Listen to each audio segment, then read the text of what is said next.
When we talk about arcade racing games today, three big franchises come to mind: Forza Horizon, Need for Speed, and The Crew, and any extra variety usually comes from smaller, more independent titles. But things weren't always this way. Back in the early 2000s, we had a bunch of different franchises to choose from, like Midnight Club, Burnout, Outrun, and Project Gotham Racing, and this last one is particularly interesting for today's video. Developed by Bizarre Creations, Project Gotham was an Xbox-exclusive arcade racing game released in the early 2000s. Despite good sales and positive reviews, Project Gotham ended up being overshadowed by Forza, which quickly became the racing game on Xbox, and in 2007 Bizarre Creations was acquired by Activision. So after the last game in the series, which was Project Gotham 4, they set out to develop something new, keeping the essence of street racing games but with a twist inspired by Mario Kart. That's how Blur was born, a game that combined fast-paced street racing with combat and strategy elements, and that was released in 2010 for PlayStation 3, Xbox 360, and Windows. But just 1 year later, Bizarre Creations would be shut down. In 2013, Blur was removed from online stores, and to this day there's pretty much no hope for a sequel. To me, Blur stands as one of the most underrated games of the 7th generation, a game that had all the ingredients to become a long-standing franchise but never reached its full potential. So it's about time to revisit Blur and take a look at what made this game so special. At first glance, Blur may seem like a simple arcade racer, but beneath the surface lies a layer of depth, strategy, and a decent challenge. Developed by Bizarre Creations with their vast experience in racing games, Blur is like the result of a mix between Need for Speed and Mario Kart. The gameplay is exactly what you would expect from a great arcade racer. The controls are precise and easy to pick up, there is good freedom of movement, and there are different types of cars, ranging from off-road to drift and regular street cars for better grip. But while it may seem accessible, Blur gets more complex when you add in the combat and power-ups. The tracks are mostly in urban areas, with tight corners and obstacles along the way, so you need to brake carefully and react quickly to avoid crashing. In addition, cars have a health bar, and if your car blows up, you're gonna lose some precious time. It's not just about crossing the finish line first either. You progress in the campaign based on your race position and how many fans you have, which helps you level up and unlock new cars. Blur takes some heavy inspiration from Mario Kart when it comes to power-ups. There were even some ads for the game at the time of its release, making a direct comparison and trying to position Blur as some sort of Mario Kart for adults. Similar to the Nintendo game, you find these items scattered around the tracks, in fixed places, but here you can carry up to 3 power-ups at once. This means you can learn where specific power-ups are and plan ahead to grab what you need on the next lap. And these power-ups come in different flavors. Some are for attack, some for defense, and some to repair your car or give you a speed boost. These power-ups add a layer of strategy. You have to choose which ones to prioritize depending on what's happening in the race. You also need to manage your inventory, swapping or discarding items to make room for the most useful ones. If you're leading the race, you might focus on defensive items like the shield or shockwave to protect yourself, while also dropping mines to slow down anyone who gets close. But if you're in the middle of the pack, then the nitros, the missiles, and the lightning bolt will be your best allies for getting back to the lead. Regardless of your position in the race, you need to keep an eye on your car's health, making sure to repair your vehicle as needed to avoid losing some precious time if your car blows up. Now, the key to any combat-based racing game that uses power-ups is finding the right balance between items, making sure that none are overpowered or useless, and fortunately Blur gets it right. The game features 8 different power-ups. 5 are more combat-focused. We have a close-range burst of energy, 3 straight-line projectiles, a landmine, lightning bolts, and a lock-on missile. The others can offer you a shield, repair your vehicle, or give you a speed boost. With this variety in their fixed locations, you need to pay attention not just to the race itself, but also to the power-ups around you. Managing your 3-item limit is important, and you often have to go off the ideal racing line just to grab the item you need the most. And with up to 20 cars on the track, things can get chaotic fast. Blur's campaign is pretty straightforward. There are 9 stages, each with a final boss race. You only get hints of a story in the intro scenes, but the focus is clearly on the races. To unlock new stages, you collect lights based on how well you do in each race. Finishing in the top 3 in the normal races or getting a bronze medal in destruction and checkpoint events earns you lights, and the better you rank, the more lights you get. Each stage ends with a one-on-one race against the boss, and if you win, you get to keep his car and a new mod for your vehicle. But to unlock this final race, you must complete a series of requirements. Unlike other games where it might be as simple as winning races or using different cars, Blur offers some different types of challenges. You need to use certain items, take down opponents in specific ways, and complete fan challenges, so it's worth checking the objective list beforehand and planning your strategy. And speaking of fans, pleasing the crowd is essential for leveling up. You earn fan points based on your driving style, how many opponents you take out, and by completing minigames and challenges during races.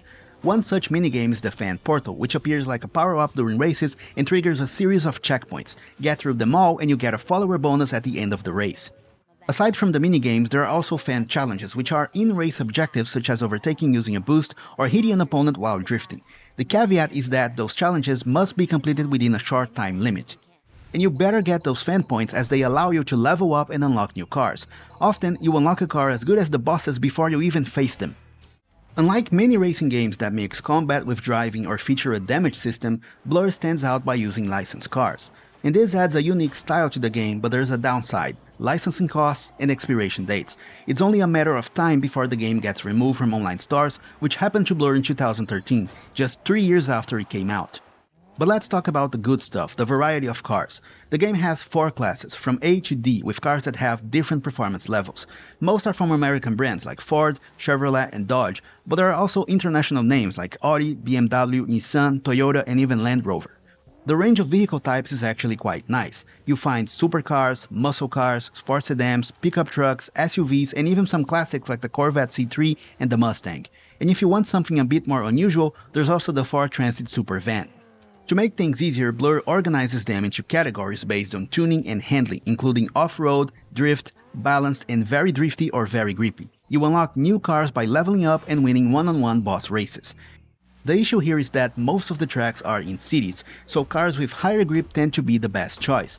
This kinda reduces the need to play around with different vehicle types or adjust your driving style based on different tracks, and makes the gameplay slightly less varied than it could have been with a more diverse track selection. As I mentioned, most Blur tracks are in cities like Barcelona, Tokyo, LA, and London. There are a few with some dirt and mud, but most of the time you can just pick a car with the best possible grip and be fine. The focus on real cities and street settings takes away some of the unpredictability found in games like Mario Kart or Team Sonic Racing, but it makes sense that they went this way, giving the team's experience with street racing in Project Gotham. And I think this adds a unique feel, like a mix of Mario Kart and Need for Speed, with real cars racing through real cities. A few tracks deviate from street racing, like a beach or an airport, but make no mistake, asphalt remains the dominant surface. Within these tracks there are multiple racing line options, shortcuts to take advantage of, and obstacles to avoid. Some races even allow for different strategies. You can stick to off-road sections if you're driving an off-road vehicle, or you can try to stay as much as possible on the asphalt sections if you have a street car. The main issue comes in the lack of event variety, with only 3 race types available. The first and most common is the standard race, with up to 20 cars on the track and with all items unlocked. The goal is simple: finish in the top 3. There's also the one-on-one race, where you face the boss of each level, but this time, winning is the only option. The second type is Destruction. It's a time-limited event where you earn points and extra seconds by wrecking AI cars with lightning bolts. And the last and final type of event is a race against the clock. You must pass through a series of checkpoints before the time runs out. At this race, the only power-ups available are time bonus items and nitros, so you need to plan your route carefully based on the items you need the most. Blur does a great job of making races chaotic and exciting, especially with all the power-ups. But the limited event variety gets repetitive fast. By the second or third stage, you've pretty much seen everything the game has to offer in terms of race types. But even with just 3 event types and its inspiration from Mario Kart, Blur can be surprisingly frustrating, especially on normal or hard difficulty.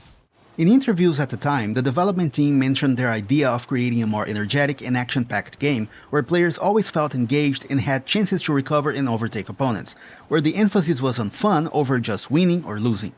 But in reality, you don't just have to drive well and be fast, you also have to deal with attacks from other races and your car's health bar.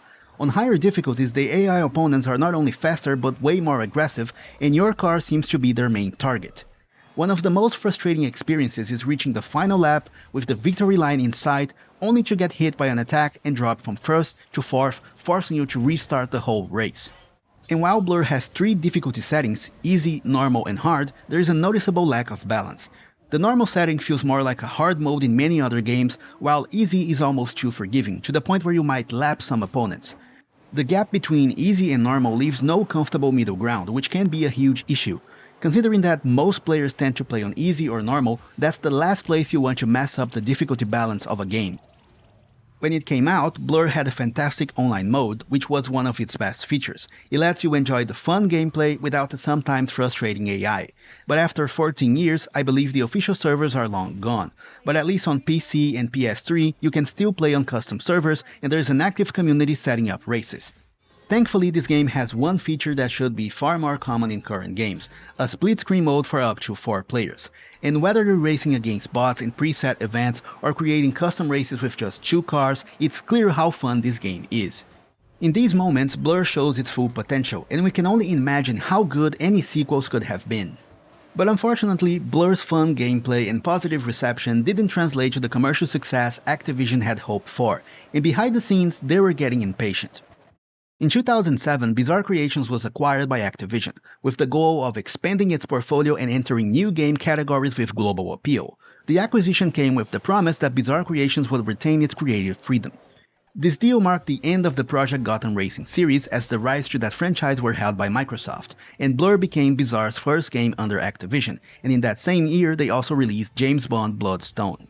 Blur received positive reviews, with a respectable 81 score on Metacritic. But its release was poorly timed. It launched just 1 week after Split Second, a month after Sonic and Sega All-Stars Racing, and in the same year as Need for Speed Hot Pursuit, all competing for attention in the crowded racing genre. Even with good reviews, Blur and the James Bond game didn't sell as well as Activision hoped. This was especially disappointing because they'd spent a lot of money on licensing real cars for Blur and the James Bond brand. At first, Activision tried to find a buyer for the studio, but the economy was still recovering from the 2008 financial crisis. Even though Bizarre had already started on the Blur sequel, and you can still find early beta footage online, the studio's fate was pretty much sealed. With no serious buyers, Bizarre Creations was shut down in 2011.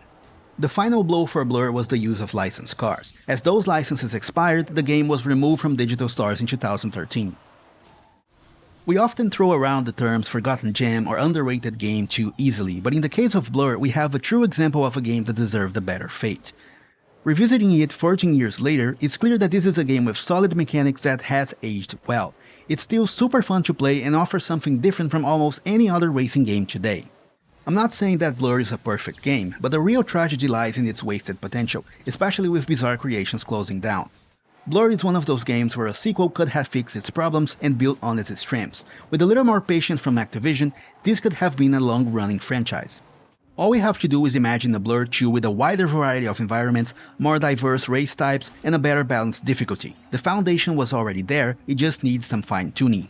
And we can actually see some leaked footage of the Planet sequel showing that it had the potential to be a more complete and ambitious game, featuring new locations like Dubai and Hong Kong, but sadly this project would never see the light of day. Blur might seem like a Mario Kart clone with street racing and real cars at first, but it's actually a game with great mechanics, strategic gameplay, and a good challenge.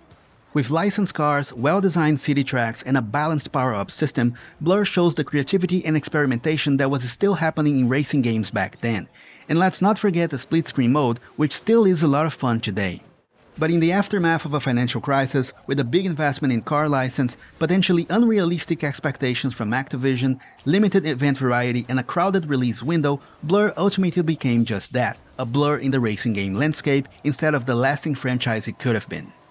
In the following years, we've seen Need for Speed struggle to find its identity, the rise of Forza Horizon, and some tough times for Gran Turismo. While Mario, Sonic, and Crash still rule the kart racing scene, it's a shame that nothing quite like Blur has been tried ever since.